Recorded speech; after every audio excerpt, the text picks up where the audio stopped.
Welcome to the program. We call this program Pope Francis Teaching on Wealth. And I'm privileged today to have an interview with Paul Flynn from Dublin, Ireland, where he will ask me questions about Pope Francis' teaching on wealth. And we will be able to critique precisely, in biblical terms, what is God's view on wealth and human responsibility. Good evening, everybody. Welcome. This is Paul Flynn with Megiddo Radio for the 14th of July, 2014.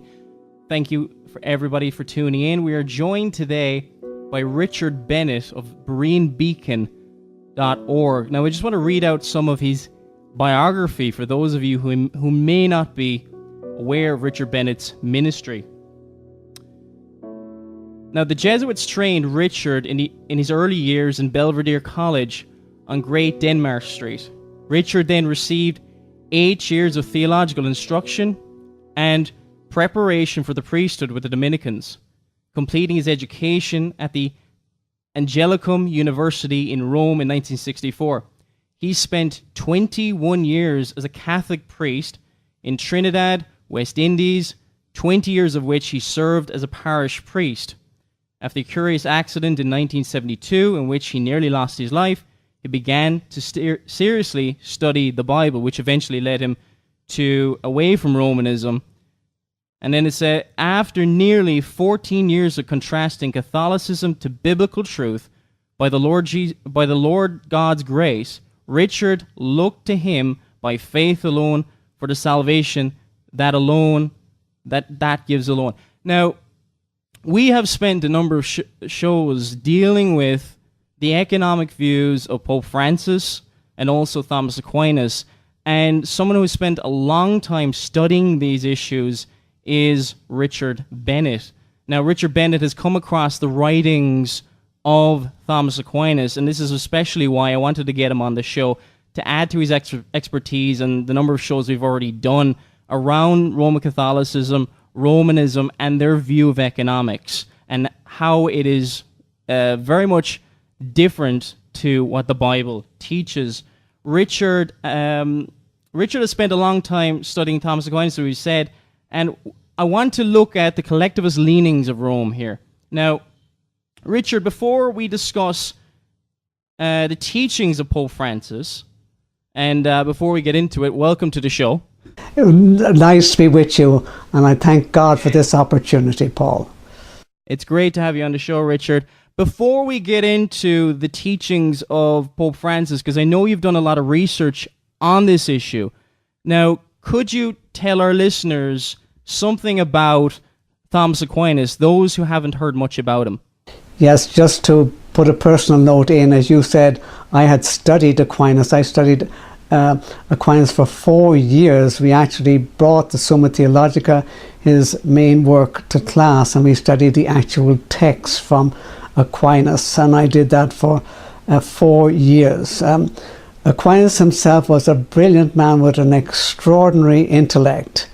He's been called in the Catholic Church the angelic doctor. He was born in 1225 and he died in 1274. He was first of all educated by the Benedictine monks in Monte Cassino in Italy, and it was there that he came to know of a man who influenced his life very, very deeply, and that was Aristotle, the pagan philosopher who had lived about 300 years before Christ, and he came to know Aristotle. He was in 1244 made regent of studies in Naples in Italy, and then he began his most famous work, the Summa Theologica. And he held many things in the Summa Theologica. One of the key factors is to see what Aquinas held regarding how man's intellect is always precise and accurate. He held that even though mankind had fallen after the sin of Adam, it did not affect the human intellect. and it was always accurate regarding what Aquinas called first principles. I'd like to quote exactly from the Summa Theologica, where it says, quotation, "The intellect is always right regarding first principles, since it is not deceived about them, for the reason that it is not deceived about what a thing is."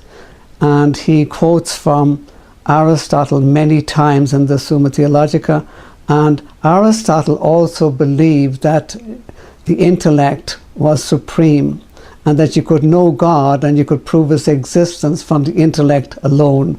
And so this is what Aquinas went on to believe, that by the intellect alone you could know God. And it's very quite dangerous teaching, isn't it, Richard? I beg your pardon?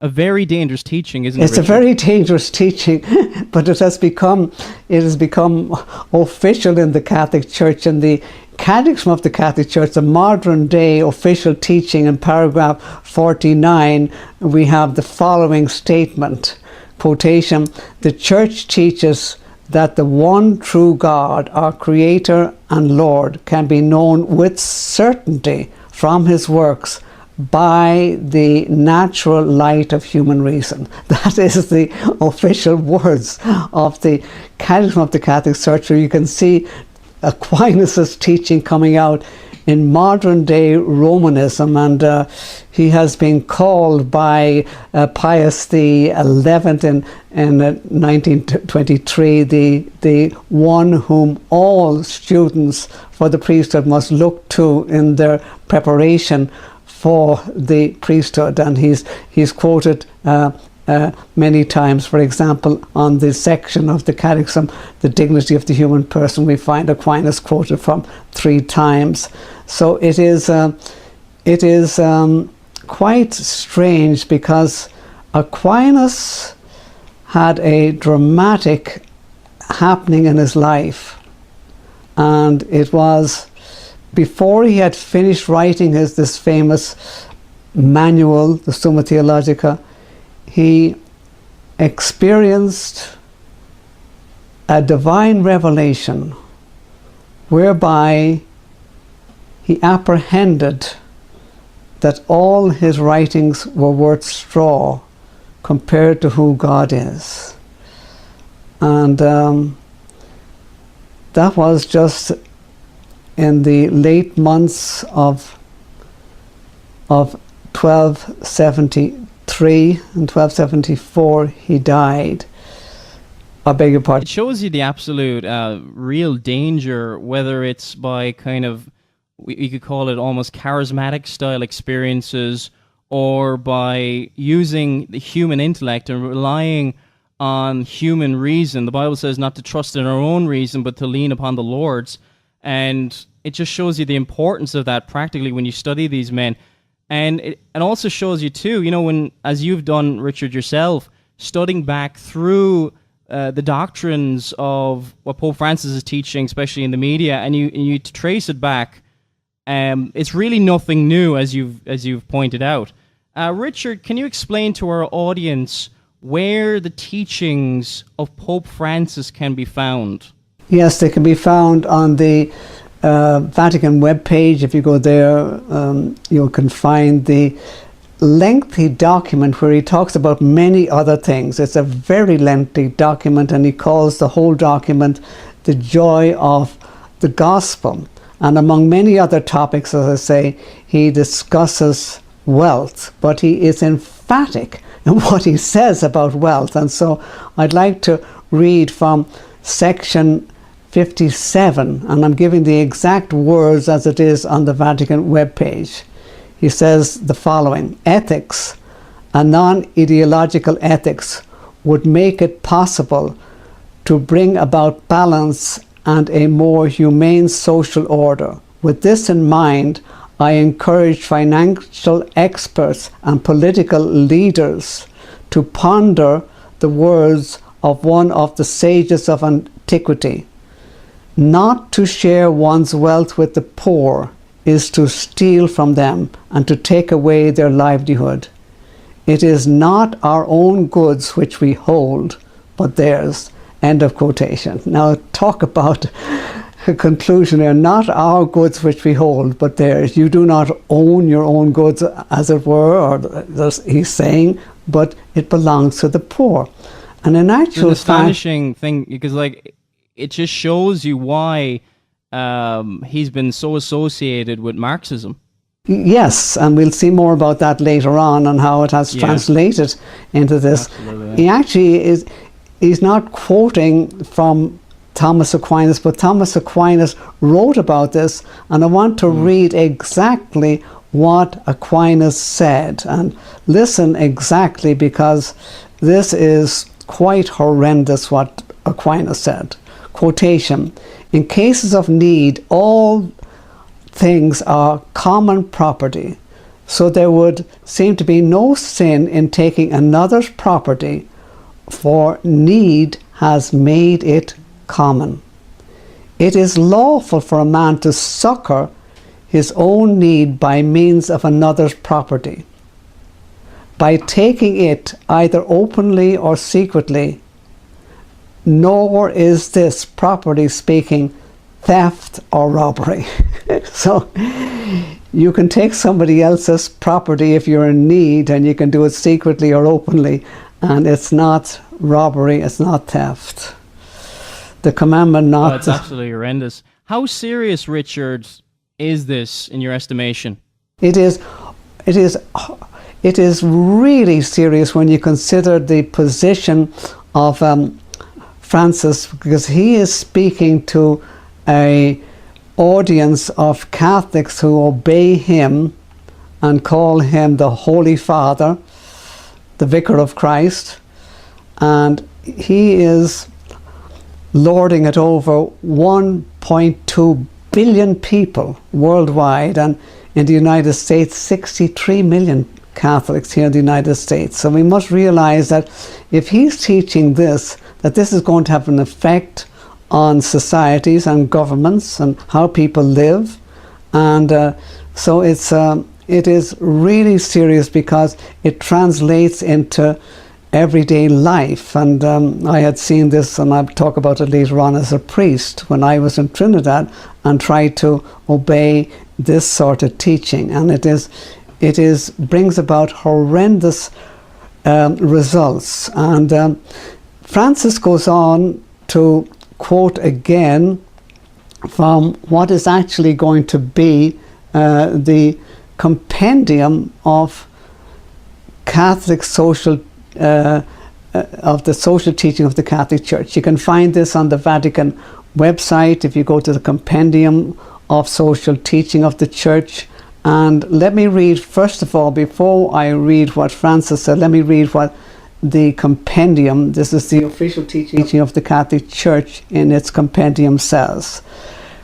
Christian tradition has never recognized the right to private property as absolute and untouchable. On the contrary, it has always understood this right within the broader context of the right common to all to use the goods of the whole of creation. The right to private property is not subordinated to the right of common use, to the fact that goods are meant for everyone. Let me read that section again. Christian tradition has never recognized the right to private property as absolute and untouchable. On the contrary, it has always understood this right within the broader context of the right common to all to use the goods of the whole creation. The right to private property is subordinated to the right to common use, to the fact that goods are meant for everyone. The principle of the universal destination of goods is an affirmation both of God's full and perennial lordship over every reality, and the requirement that goods of creation remain ever destined to the development of the whole person and of all humanity. So goods are meant for everyone, the eternal destination of goods. And so this Even is... that term, universal destination of goods, has been used by, I've heard it being used by many different popes, Pope John Paul II. So again, it shows how none of this is really new.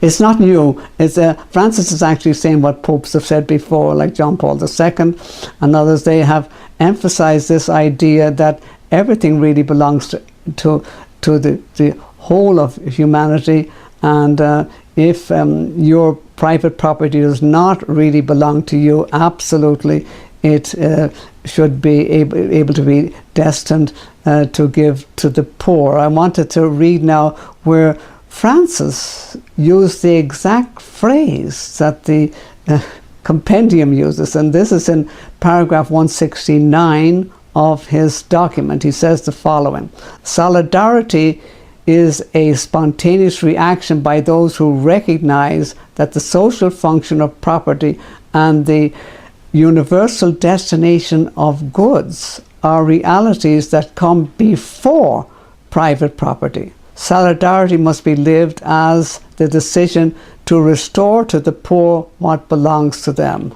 So this is going back to the idea of Aquinas, to give to the poor what belongs to them, and that private property, you may think it is a basic right that the Western society has always held dear, but not the Catholic Church. And this is what Francis says, and I think that people must realize, to wake up and see just exactly what he says and how these things can translate into not only revolution, but really depriving people of what is basic to society. Absolutely, Richard. And it's so important as well, even to realize that you're quoting from official Vatican documents. You're not quoting from opinions from Catholic writers or what people think Pope Francis has said or anything else, especially when you're quoting from the compendium of the social doctrine of the Church. You're going right to what they state themselves in their own writing. And we'd invite anybody to check this out as well. Look at the canon law. These things are in print. They have them in their own writings. And it just shows you the similarities between Thomas Aquinas, the compendium, Pope Francis' own writings, and almost this kind of collectivism. You know, when you have slogans such as the Communist slogan, for each according to his ability, to each according to his need.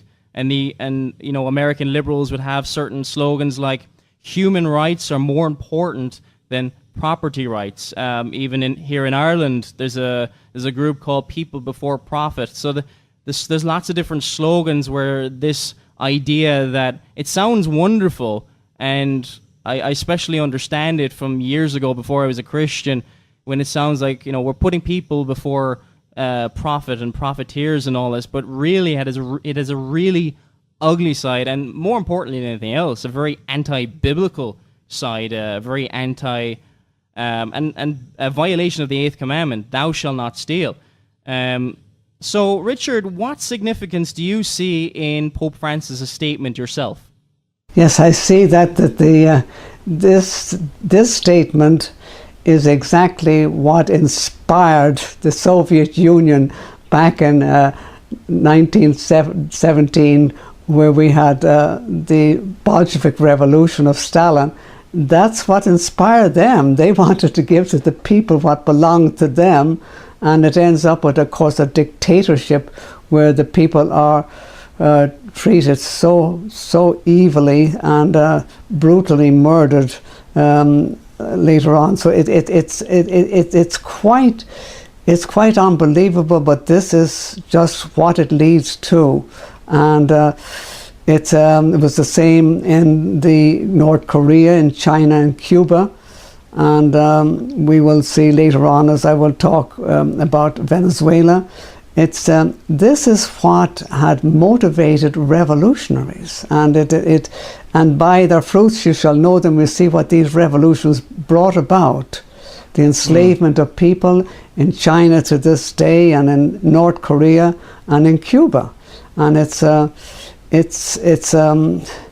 it is evil, to say the least, and it's something that we really have to face, and we really have to expose and make people know where these principles lead.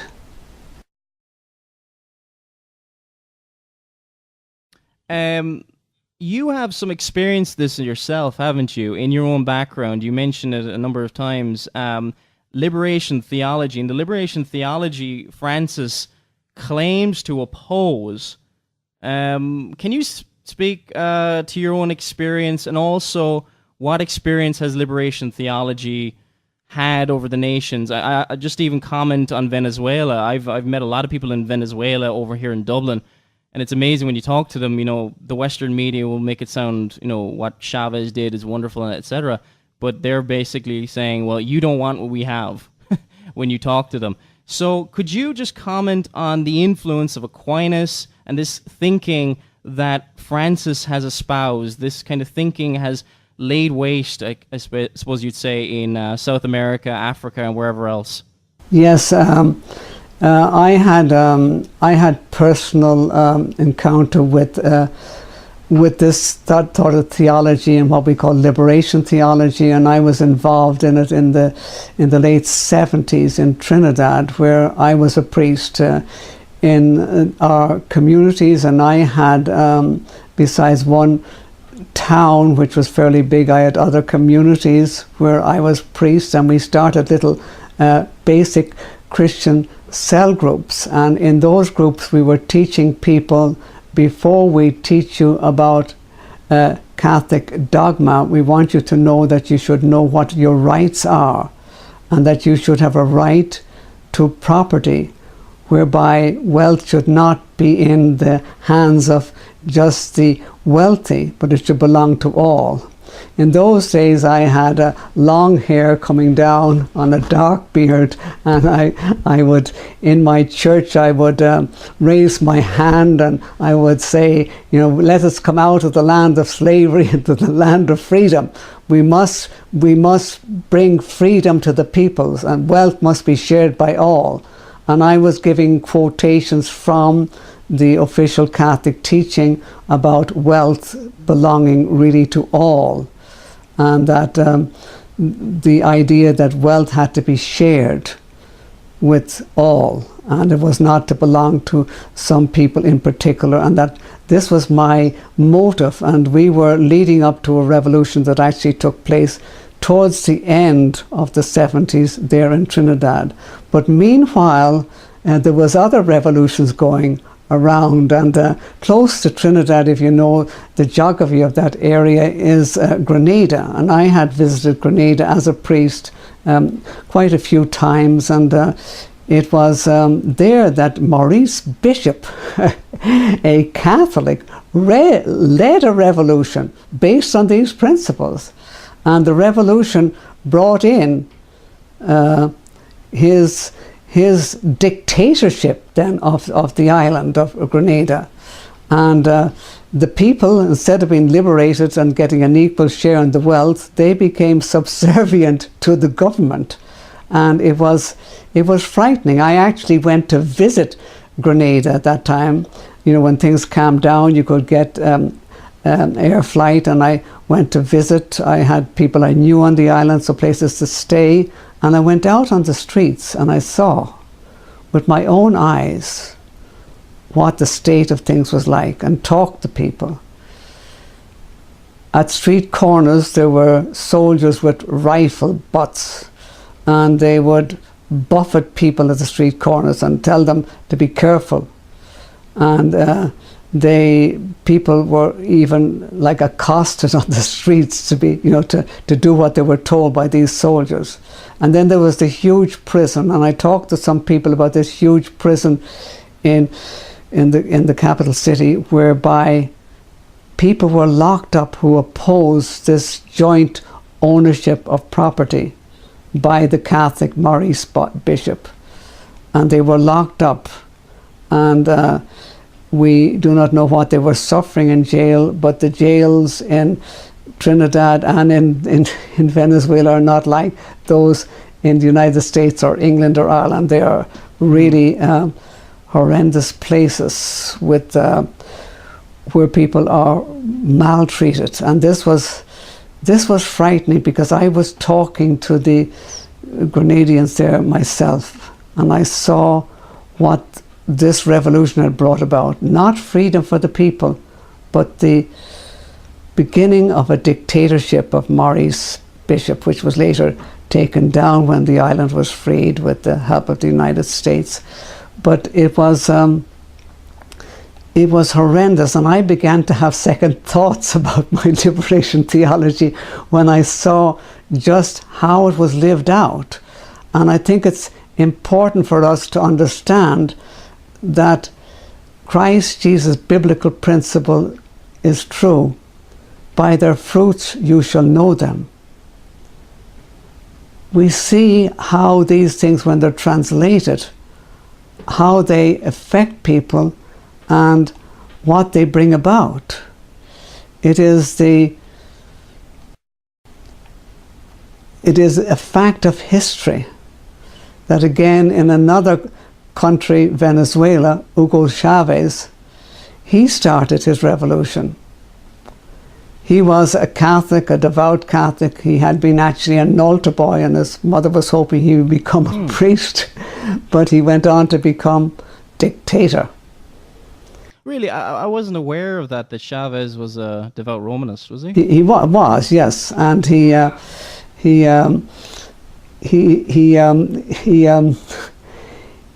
was there in Venezuela. Now, we could see from some places of Trinidad, we could see Venezuela. It's a huge country, very, very rich in minerals, and it is one of the big exporting countries for oil, petroleum oil, and it was very, very rich, and the people were very well to do in Venezuela.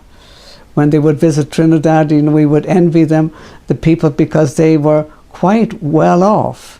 And when Hugo Chavez took over, he became dictator, and the people were enslaved to this dictatorship. And to this day, under Hugo Chavez's successor, they continue to be oppressed. And this is the fruit of this Catholic theology, that everything is in public domain, that everything belongs to the people, because when this is brought to pass, it belongs now to a dictator and those who control the government with him in the dictatorship. It's interesting thing too, you said you didn't know that Hugo Chavez was a Catholic. When he was suffering badly, and he had to go to Cuba for treatment, he had cancer, wasn't it? And he was getting treatment in Cuba. It was at one stage there, when he was getting treatment in Cuba, that Benedict XVI visited Cuba and went to see Hugo Chavez, and he actually blessed him and prayed for his recovery, and he also gave him a rosary beads.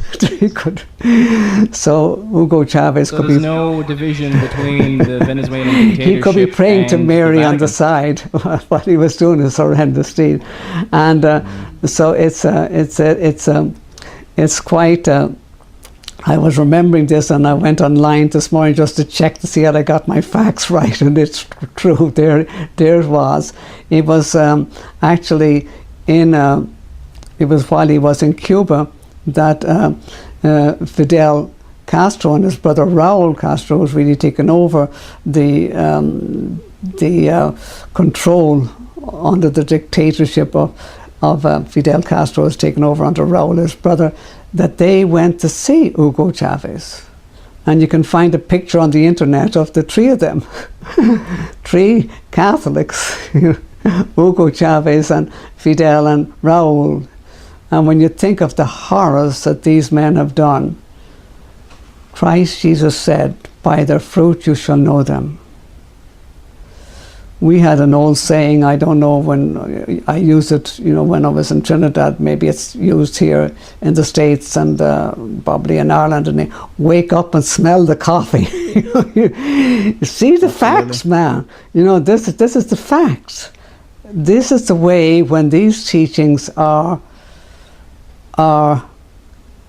lived out. Let me read again what Francis said, or read what Francis said in paragraph 59 of his document. The poor and poorer peoples are accused of violence, yet without equal opportunities, the different forms of aggression and conflict will find a fertile terrain for growth and eventually explode.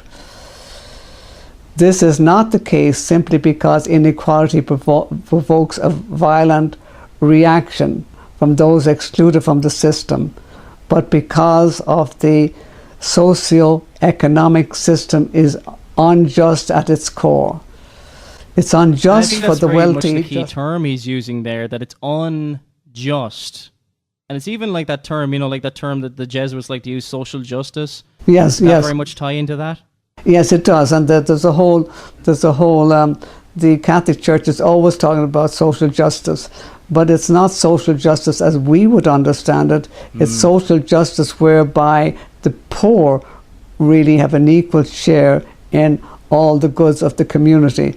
And it will lead to violence. Why I quoted that paragraph 59 is that Francis knew that this is going to bring violence.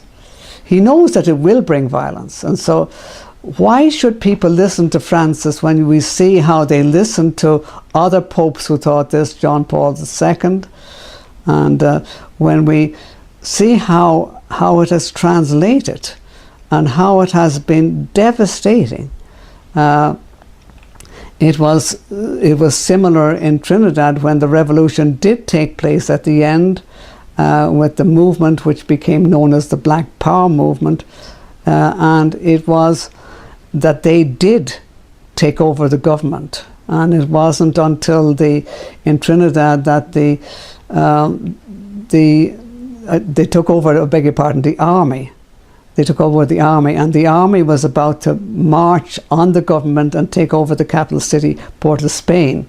But before that, while they had taken over the army encampment was close to a hillside, and there was one little boat belonging to the Trinidad Navy which had a cannon on it, and it was a British commander from the olden days before Trinidad was liberated. He was still working there with Trinidad, now a free nation or independent nation, that he went and cannonballed the hillside, and there was an avalanche and the revolutionary people got stuck. They couldn't get out, and they couldn't take over the government, and that government was eventually withstood the revolution, and eventually the leaders were tried, and it's a whole story in itself. But I was there in the midst of all of that revolution, and I saw with my own eyes how it affected Trinidad, and it was, I have some scary moments even where I was, where the island was under surveillance by troops, and before order was restored. And it was one of the more frightening times in my own life, where you see how this sort of a revolution, how it translates to the ordinary people. And it was like a nation without order for about 5 days there in Trinidad, which I lived through. So we see how these things translate, and we have to understand that this is where Francis's theology is going to lead. If people listen to Francis, and he asked for world leaders to listen to him and to put it into practice, it's going to bring about horrendous things. Just look at the world, look at the South American nations, and see how many nations come under Romanism. Look at the moral state and the sociological state of those nations. It's by the fruits true, you shall know them. And I think a lot of the terms like common good, the common ownership of all goods, common destination of goods, it sounds like, well, everybody's going to get an equal piece of the pie. It sounds like that to a lot of people, and I suppose it sounds like fair and justice to, especially to the unregenerate mind. And the thing is, and people have to realize that common good, social justice, whenever you have all these things brought in, you're asking for government intervention, and the government must get bigger, and the government must become more totalitarian and more interventionalist. There's an excellent book, actually, that deals with this, is John W. Robbins' book, Ecclesiastical Megalomania, which deals with a lot of these issues that we've been speaking about on this show, which is, I would highly recommend it to a lot of people. Richard, thank you so much for coming on the show and sharing your experiences. I suppose for the people, you'll probably be talking to two groups, the Bible believers out there, and I think in the church, I believe we don't know a lot about this kind of thing. And then there's the unbelieving world. I suppose, how would you conclude, after what we've examined from Pope Francis, Thomas Aquinas, what would you like the listeners to take away from this show? Well, I'd like the listeners to take away from the show that Francis is coming out with this declaration on wealth, which you can find on the Vatican website, and asking people to take these principles and put them into operation. In actual fact, what he is doing is just a rehash of what Aquinas said before him, and some things that go back even to Aristotle. It's just a rehash. He's not giving anything new. He's just giving old tradition that in the compendium, and this is nothing new. And the results can be seen across the world. Just look at a city, even in the United States, that is predominantly Catholic, and look at look at the welfare of the people. Look at who's in the jails. Look at the moral life of the people. It does not bear fruit. Catholicism and this teaching does not bear fruit. People are not able to look after their families and really live as they should. So we've got to bring people back to biblical principles, that the Lord requires that we be good stewards. There's text after text in the Bible that we are responsible. We're responsible for our goods. We see how land and private property are biblical principles, and we see that we must hold to these things. And if you take away a person's incentive that they can have their own house, their own private property, if you take away these from people, they just become enslaved to some dictator or some state. And it is basic principles we're dealing with. And so we must come back to the basic principles that man is meant to be responsible. He's meant to give an account to God for his stewardship of how he looks after the things that God has given him, how he does his work unto God and to supply the needs of his family. And then we have true society and true economic and social living, and it bears fruit, and God is praised. And then we have to get back to the basic spiritual principle that all of us have sin nature and personal sin. And we have to realize, as sinners before a holy God, not only is our intellect not perfect, as Aristotle would have you to believe and Aquinas would have to believe, but our whole moral life, anything but perfect. We are, in the words of Scripture, dead in trespasses and sins. So to look to God of grace, Lord, show me that I'm dead in trespasses and sins. Give me the faith to believe and trust in Christ alone, that I may know what it is to be right with you, and then that I can be right with myself and live a moral life to your glory. And the Lord answers that prayer, and you become biblically saved by his grace alone, and you live a moral life and a responsible life, and you can care for your family and care for others. And it is really wonderful in that way, and it would be good to hear from people. If anybody wants to email, there will be an email address where you can email, and it would be great to hear from you, because this is important and it comes down to everyday life. And for you, the listener, and for you viewing this program, it's for you to understand God is the God of creation. He is the one who rules the earth, not some institution called the Catholic Church, not some dictator who's taken over in the name of the principles of the Catholic Church. It is God who is absolute. His word is true, and when you look to him, he is faithful, and life becomes a joy unspeakable and full of glory, as the Apostle Peter said. And it is a joy to live a good moral life and to be responsible and to have a wife and family and be responsible and see them grow and mature and see that sociological things are working well, and that we have come to an understanding of the accountability of men and women to understand the biblical principles of economics and social life. And this is a message that is needed. It's needed in the United States, it's needed in England, it's needed in Holland, Denmark, Sweden, Norway, on, and it's needed in Ireland, as you know so well, Paul, from being there. So this is a message, and we say it with joy because it works. Our God is sovereign, and his message works, and we give him the glory, the praise, the worship, and the honor, now and forevermore. Amen and amen. Praise God.